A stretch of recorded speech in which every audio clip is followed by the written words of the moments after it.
The story as well, finding out much more about the investigation. Chuck. Allison, at first this appeared to be a deadly targeted attack of some kind. The Chicago outfit has been known to blow up cars on the highway using powerful explosives and remote triggers. But when investigators saw the blast pattern on the Eisenhower today, mostly contained within that vehicle itself, blowing out only the windows, multiple law enforcement sources say they began leaning towards something other than an intentional bombing attack.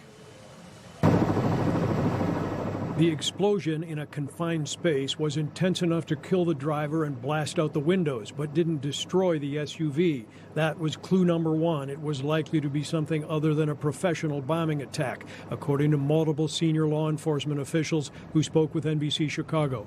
Otherwise, they say the vehicle would have been blown to smithereens. Initially, state police were in charge of the investigation because it occurred on an interstate highway. Everyone down there at Westchester, when the bomb unit comes down there, we want you to get behind the fire truck. Well, there's two bomb spot vehicles going 290 westbound to the scene. But now federal law enforcement is taking the lead, the FBI and ATF, supported by DEA. Senior law enforcement sources close to the investigation have told us that the vehicle that exploded was being tracked by federal drug agents, but that there is no evidence this was a targeted murder. The car that blew is registered to a 47-year-old Cicero man. It appears that man is the one who died in the car blast on I-290 West near Mannheim. State police troopers arrived at his home a little while ago. The leaning of law enforcement now is that the blast was accidental, perhaps fireworks or a vape pen that somehow triggered an explosion. But they are also considering it could have been a suicide.